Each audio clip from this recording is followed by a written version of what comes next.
बेटे पहला बुक की आप एक्सरसाइज करन तो पहला एग्जाम्पल्स करते हैं। आप 17th एग्जाम्पल कर चुके। NC9 is equal to NC8 find NC17 ये आप कर ली।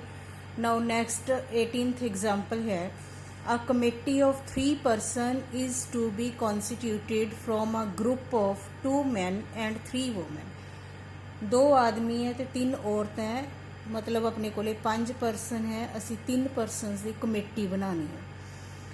इन how many veg can this be done, किन्ने तरीक़ों नाल असी कमेटी बना सकते हैं। 5 मैंबरस टोटल है, विचों असी 3 नूं सिलैक्ट करना। पहला क्वेश्चन यही है how many of these committees would consist of 1 man and 2 women. Next question है कि ये कमेटी दे विच 1 मैन ते 2 वूमेन होण, जे अपने को 1 आदमी ते 2 औरतां होण तो फिर किन्ने तरीके है, मतलब एक क्वेश्चन 2 क्वेश्चन अराइज होए हुए। तो जो फर्स्ट क्वेश्चन है जदों भी असी ग्रुप बनाना है, टीम बनानी है, ਇਹਦਾ मतलब असी कंबीनेशन दे विच हाँ। तो एग्जाम्पल है 18 पेज नंबर 151 ते total persons 2 men plus 3 women।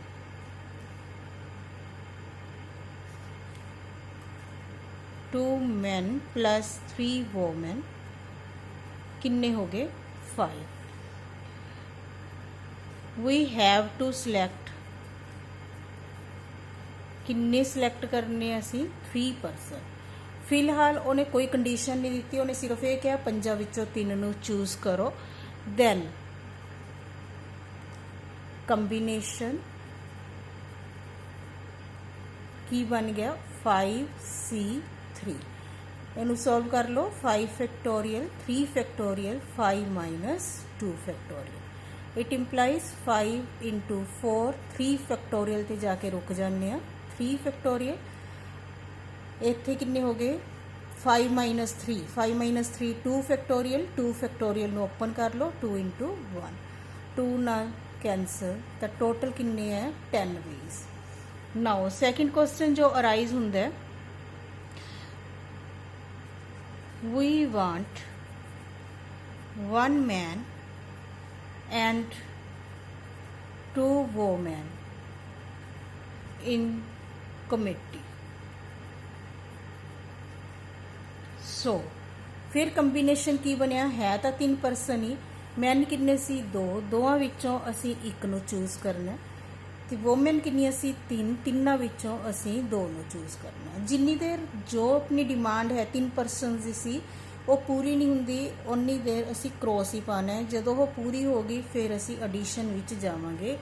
तो सब तो पहला 3 मैंबरस अपने पूरे हो गए, 2 मैन विचों 1 चूज करना है तो 3 वोमेन विचों असी 2 चूज करनी है। इनू सॉल्व कर लो 2 factorial 1 factorial 2 minus 1 factorial into 3 factorial 2 factorial 3 minus 2 factorial. It implies 2 into 1 1 factorial 1 के बराबर 1 फैक्टोरियल 1 के बराबर 3 इंटू 2 फैक्टोरियल ते जाके रुक जाओ। इत्थे आ गया 2 फैक्टोरियल 3 माइनस 1 1 फैक्टोरियल 1 के बराबर कैंसर। तो 2 इंटू 3 किन्ने वेज हो गए 6 वेज।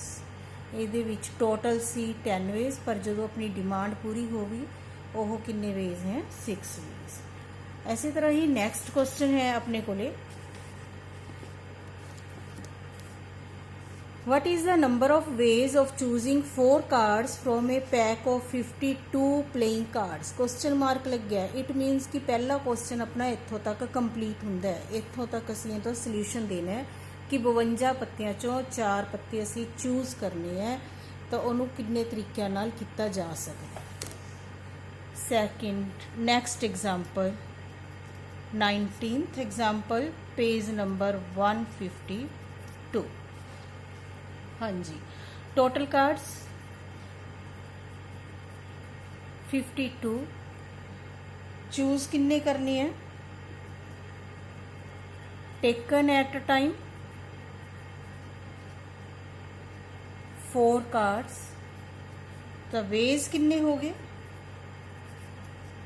वेज रिक्वायर्ड वेज लिख सकते हो। रिक्वायर्ड वेज 52C4 52 विचों 4 52 factorial 4 factorial 52 minus 4 factorial 52 into 51 into 50 into 49 into 48 ते जाके रुक जाओ। नीचे आ गया 4 फैक्टोरियल नू खोल लो 4 into 3 into 2 into 1 52 minus 4 is 48 48 नाल 48 cancel.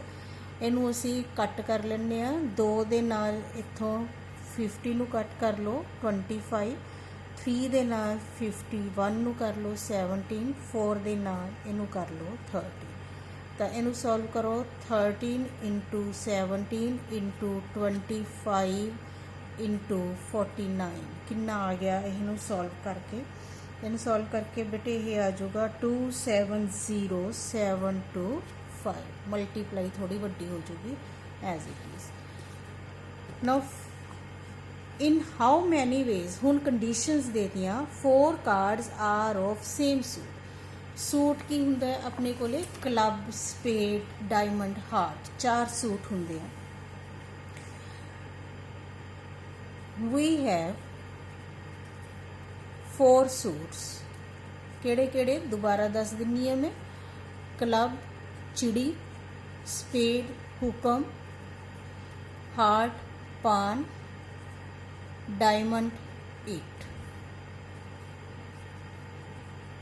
Each suit has 13 cards.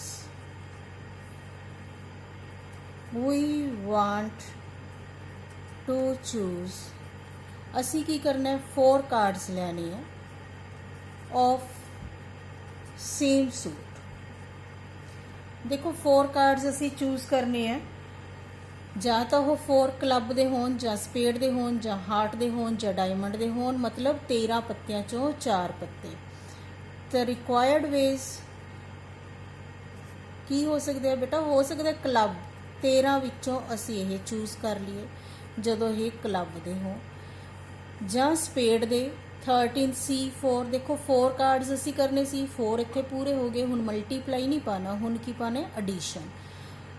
Spade दे भी चूज कर सकते हैं 13 का हार्ट ते हुंदे है तो ये विचों भी असी चूज कर सकते हैं सेम सूट दे होने चाहिए है ਜਾਂ फिर असी डायमंड दे 4 कार्ड्स चूज कर सकते हैं।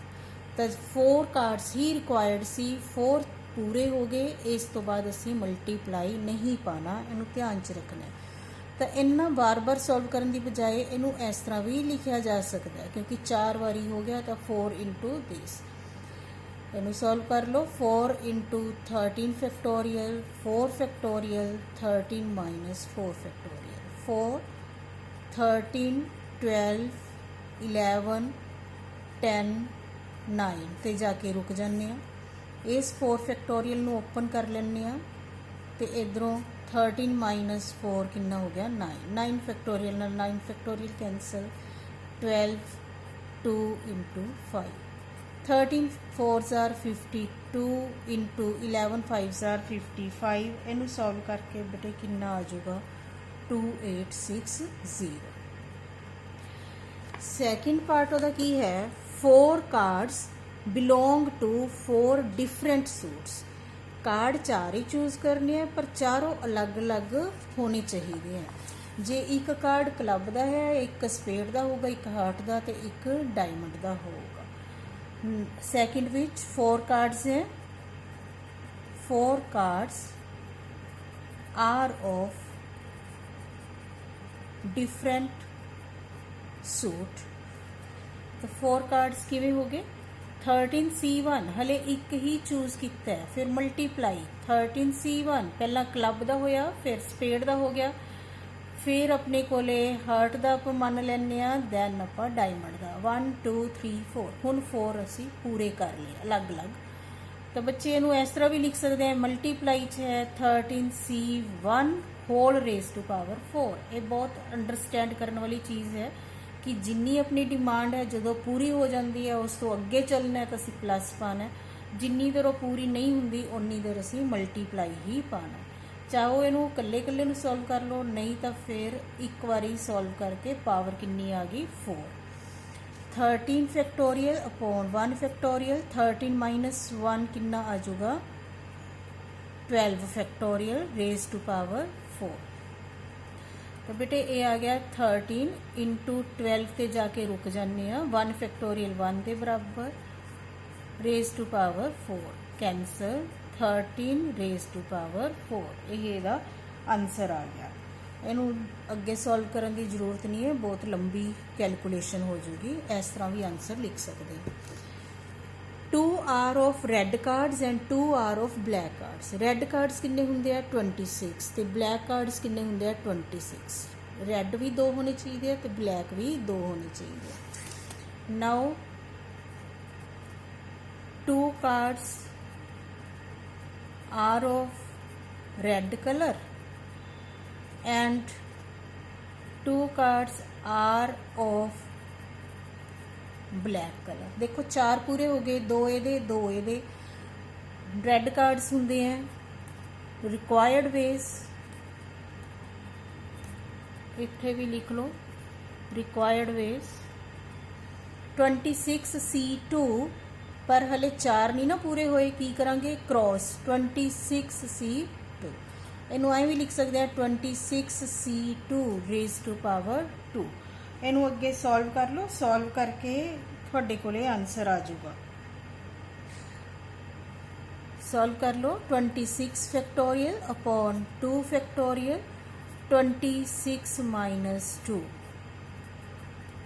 26 इंटू 25 इंटू 24 नीचे आ गया 24 2 इंटू 1 होल पावर 2 कैंसल 2 नाल इनू कैंसल कर दो 13 मल्टीप्लाई करो 25 इंटू 13 13 5 जार 65 6 13 2 जार 26 ते 6 कितना आ गया 32। ये अपना आंसर आ गया। लास्ट क्वेश्चन की है अपना cards are of same colour, ਜਾਂ ਤਾਂ ਚਾਰੋਂ ਕਾਰਡ ਹੀ ਰੈੱਡ ਕਲਰ ਦੇ ਹੋਣ ਜਾਂ ਫਿਰ ਚਾਰੋਂ ਕਾਰਡ ਬਲੈਕ ਕਲਰ ਦੇ। ਤਾਂ ਆਪਣੀ ਇੱਥੇ ਰਿਕੁਆਇਰਮੈਂਟ ਇੱਕ 'ਚ ਹੀ ਪੂਰੀ ਹੁੰਦੀ ਹੈ। ਇਹ ਕੁਐਸਚਨ ਤੁਸੀਂ ਹੁਣ ਆਪਣੇ ਆਪ ਕਰ ਸਕਦੇ ਹੋ ਕਿ ਜੇ ਅਸੀਂ ਬਲੈਕ ਕਾਰਡ ਚੂਜ਼ ਕੀਤੇ ਤਾਂ 26 ਚੋਂ 4 ਤੇ ਇਸ ਤਰ੍ਹਾਂ ਰੈੱਡ ਵਿੱਚੋਂ ਵੀ 26 ਚੋਂ 4। ਜਦੋਂ 4 ਪੂਰੇ ਹੋ ਗਏ ਕੀ ਲਗਾਉਣਾ ਇੱਥੇ ਪਲੱਸ।